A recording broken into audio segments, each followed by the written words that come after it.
سميتو عمر. تزاديت فواحد العائلة ميسورة. بابا كان تاجر أعمال كبير وعنده قيمته ما بين الناس. ومن نهار تزاديت اللي بغيتها كنلقاها حدايا. نهار دات 6 سنين دخلوني والدي المدرسة، وبابا دخلني في مدرسة عمومية حيت كان بغاني ندمج مع ولاد الشعب وما نطلعش كيليميني بحال واحد خويا الكبير قرا في مدرسة بريفي. ولكن ملي كبر مكانش يقدر يدير علاقات مع الناس، يعني ما كانش اجتماعي. هادشي اللي ما بغاش الوالد ديالي يتكرر معايا. ملي دخلت المدرسة ما نكذبش عليكم، والله يغفر ليا كنت حاس براسي بزاف. المهم الدراري اللي كانوا معايا كانوا طبقات مختلفة، كاين اللي لباس بحالي وكاين اللي متوسط، الا واحد الواحد معانا كان سميتو منير.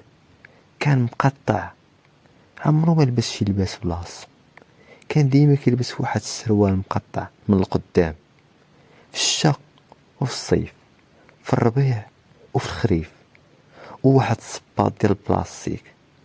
وكنت كنضحك عليه بطريقه باسله بصراحه، وديما كنطيح ليه الهضره، وديما كنضحكوا علينا والدراري ونقصوا من قيمته. اما هو كيشوف فيا ويبدا يبكي ويمشي في حاله، وكنبداو نضحكوا عليه عاوتاني. كان ديما كيجلس في الطاوله الاولى وكان قراي بزاف. كنا كنعيطوا ليه الخواف، حيت الحاجه اللي قالها الاستاذ كيمشي يديرها. تمرين اي حاجه كيديرها. المهم انا عمرني عيطت عليه بسميتو، حيت ديما كنت كنسميه الخواف. الخواف هو الخواف. واحد المره سولته بالضحك وبغيت نطلع عليه، قلت ليه علاش انت خواف؟ شاف فيا ومشى وما جاوبنيش. المهم الابتدائي كامل هكا دوزناه، وانا كنشوفه مره لا، مره كيجي معايا في القسم مره لا، ولكن طريقتي في التعامل معاه ما تبدلاتش.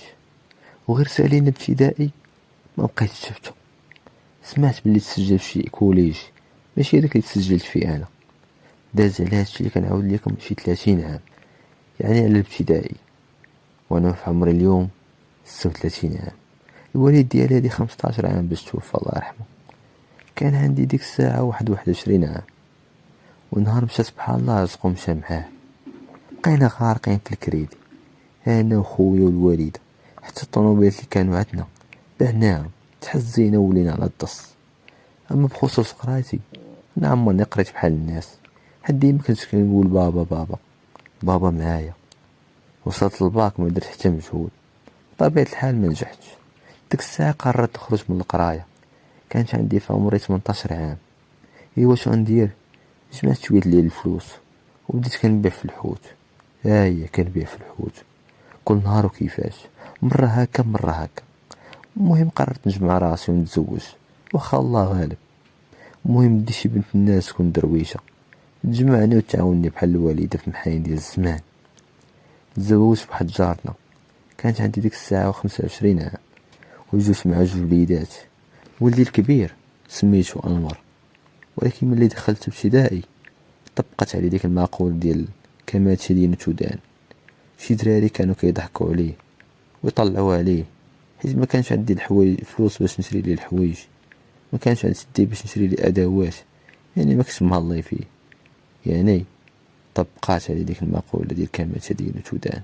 ما نكذبش عليكم الخوت، ملي كان ولدي كيجيبكي كنت كنفكر منير، حيت كنت كنشوفو بين عينيا. كنت كنلوم راسي بزاف، حيت انا السبب في هادشي اللي كيطرا لولدي. ديك الساعة عاد فهمت الاحساس ديال منير وعلاش كان كيبكي وباش كيحس. حيت باش تحس بالنقص وبالعجز شي حاجة اللي صعيبة بزاف. تمنيت الزمان يرجع اللور ونطلب منه السماحة ونرد ليه الاعتبار. واحد مرة جا ولدي انور كيبكي كيف ديما، هادشي اللي خلاني نفكر نمشي نهضر مع الاستاذ ديالو. مشيت في الغد، واخا تعطلت لقيتهم خارجين والاستاذ مشى. قلت الغدا ونعاود نرجع. كنت غادي ويوريني ولدي الدراري اللي كيعايروه وكيضحكوا عليه. قال لي يا بابا هادو هما اللي كيعايروني. قلت نمشي عندهم وندوي معاهم. داكشي اللي درت، مشيت ودويت معاهم زوين بطريقة مؤدبة، وفي نفس الوقت باش ما يبقاوش يقولوا لي شي حاجة ولا يضحكوا علي. داكشي اللي درت، دويت معاهم زوين وزدت بحالاتي. رقدت في الصباح كيف العادة، فقت الصباح بكري، مشيت نجيب الحوت باش نبيعو. كنت غادي خارج وما يتلقاو ليا واحد الجوج عامرين، غير شفتهم عارف كيجيو الدراري اللي دويتي معاهم في المدرسة، وما يقولوا لي علاش دويتي مع ولادنا، علاش خلعتيهم. بقاو كيضربوا فيا، كيبقاو يضربوا فيا الصباح بكري، ما كاينش اللي فوق. واحد اللحظة حسيت براسي تبلوكيت، وبقيت قاع نحرك لا رجليا لا يديا. ثم عرفت براسي تهرست وشداتني عاهة مستديمة. مشيت عند الطبيب، قال لي خاصك تريح واحد العام، ما تتحرك ما والو. مهم رفعت عليهم دعوة، ولكن في كل مرة كنت كنفكر نتراجع، حيت انا كنتعامل مع ناس لاباس عليهم واكيد عندهم معارف صحيحة. اما انا مول الحوت، شنو غادي نجيب من المحكمة كاع؟ شنو غنربح من الدعوة؟ كنت باغي نتراجع، ولكن في كل مرة كنبغي نتراجع ونسحب الدعوة، مرتي كتقول لي غايقولوا لك خواف، ما تسمحش في حقك. داكشي اللي درت، قالت لي خليك متمسك ومولاها ربي، واللي كتابة تكون. هذا ما كان. وصلت تاريخ ديال الجلسة، مشيت انا وعائلتي للمحكمة. مع دخلت كيجبع لي العائلة ديال دوك الدراري. ديك الساعة بصراحة حسيت بواحد النقص كبير، حيت كنقول شو هما شكون وانا شكون، وانا ديك الساعة ضعيف، ما قادر لا نتحرك لا والو، ما عندي حتى حد من غير الله والفلوس اللي كديو في هاد الوقت. من بعد ما سولنا القاضي شي اسئله جاوبت عليهم، وسول واحد الشاهد، واحد القاضيان كان بان الشهر الاخر، بان شاف كل شي ومسكين بغا يشهد ليا. من بعد ما سمع القاضي هادشي كامل، صدر الحكم ديالو اللي كان هو السجن دوك الدراري اللي ضربوني. حكم عليهم 3 شهور وانهم يعوضوني بواحد المبلغ. الحمد لله، فرحت بزاف ديك اللحظة. قلت فراسي داك المبلغ ناخد بيه شي تريبونطون يعاوني في خدمتي، عوض ما نبقى نتمشى على رجلي. واكيد هادشي ملي غادي نبرا ان شاء الله. فرحت بزاف، فرحت حيت المحكمة مشات معايا وحكمت ليا بالعدل، حيت الاحساس بالنقص شي حاجة اللي خايبة صراحة. عرفت بلي الحق هو الحق، وبلي واخا ما عنديش فلوس انا بنادم بحالي بحال الناس بحالي. فهمت بلي الفلوس عمرهم ما كانوا معيار الانسانية والخير، ولكن للاسف تاخرت جرحت قلوب بزاف ديال الناس، خاصة منير اللي بكيتو بزاف.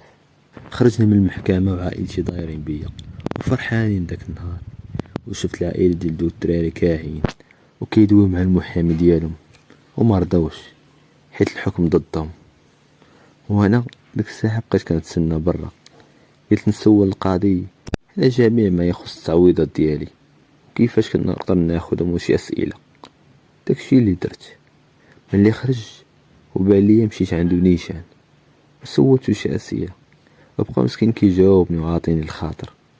كان درويش صراحه بزاف. صافي من بغيت نتفارق معاه قلت ليه بسلامه وانا غادي بحالاتي. هو يعيط ليا، قال لي السي عمر. درت لعندو وجهي في وجهه ويقول لي باقي سؤال واحد باقي ما جاوبتكش عليه. قلت لي شنو هو؟ قال لي انا راني خواف حيت كنخاف من الله، وهادشي اللي خلاني نحكم بالعدل اليوم ونصفك. ديك الساعة عرفتو شكون هو. ديك الساعة تبوريشة، ديك اللحظة غرغروا عينيا وعرفت انه هو منير.